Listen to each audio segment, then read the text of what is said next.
Hello नमस्कार दोस्तों। Scary and mysterious की एक और वीडियो में आपका स्वागत है। देश और दुनिया में अनेकों ऐसी जगह हैं जहां जाने से लोग घबराते हैं, उसका नाम लेना भी अशुभ समझते हैं, लोगों को डर लगता है। आज मैं ऐसी ही एक जगह की बात करने वाला हूं जो सिर्फ इंडिया में ही नहीं बल्कि पूरे एशिया में हॉन्टेड और मिस्टीरियस प्लेसेस की लिस्ट में सबसे ऊपर आता है, भानगढ़ फोर्ट। भानगढ़ के बारे में बहुत सी कहानियाँ फेमस है, हम उनके बारे में भी बात करेंगे। पर पहले थोड़ा ब्रीफ में भानगढ़ के बारे में जान लेते हैं। भानगढ़ का किला राजस्थान के अलवर जिले में है। ये 3 और पहाड़ियों से घिरा है और सरिस्का नेशनल पार्क जो एक टाइगर रिजर्व भी है इसके साथ सटा हुआ है। भानगढ़ किले को 1573 ईस्वी में आमेर के राजा भगवंत दास ने बनवाया था अपने छोटे बेटे माधो सिंह के लिए। माधो सिंह ने इस किले को 1613 ईस्वी में अपनी रिहाइश बनाया था। ये किला उजाड़ होने से पहले 300 साल तक आबाद था। भानगढ़ फोर्ट खंडर कैसे हुआ, इसकी बर्बादी के पीछे क्या क्या वजह रही, इससे रिलेटेड सारी फेमस कहानियों के बारे में आज बात करेंगे, जो मेनली 3 कहानियाँ निकलकर सामने आती हैं। पहली कहानी एक तांत्रिक सिंधिया सेवड़ा, दूसरी कहानी साधु गुरु बालूनाथ जिन्हें बालकनाथ भी कहते हैं, तीसरी कहानी है अकाल।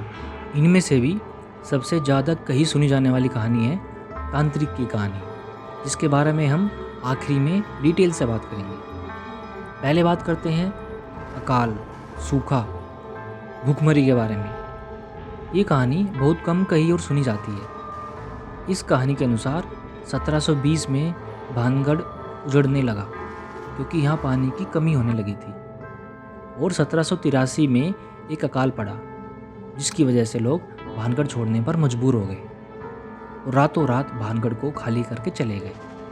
तब से ये किला उजाड़ हो गया और खंडर में बदल गया। ये थी एक छोटी सी कहानी जो बहुत कम लोगों द्वारा कही और सुनी जाती है।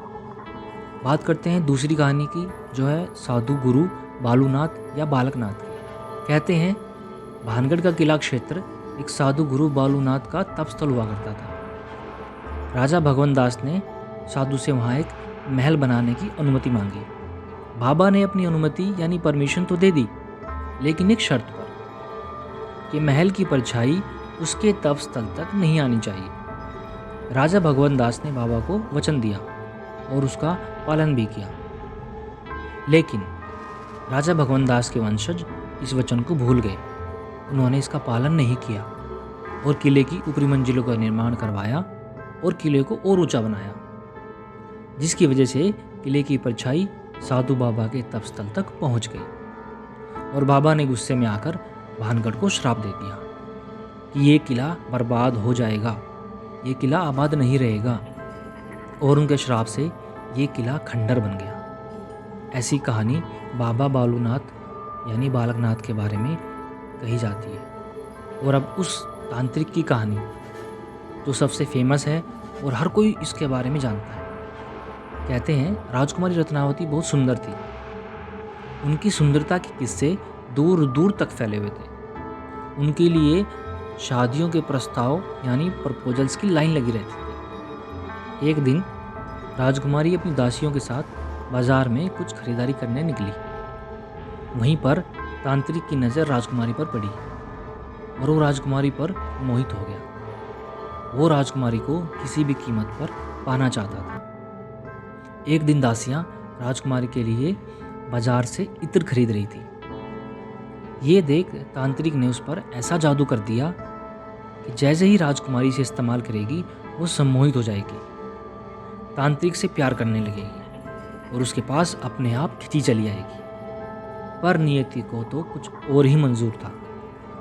इस बात का पता राजकुमारी को चल जाता है और वो उस इत्र की शीशी को एक बड़े से पत्थर पर गिरा देती है। शीशी टूट जाती है और सारा इत्र पत्थर पर गिर जाता है। जादू की वजह से वो पत्थर सम्मोहित हो जाता है और तांत्रिक की तरफ बढ़ने लगता है और उसके ऊपर जाकर गिर जाता है।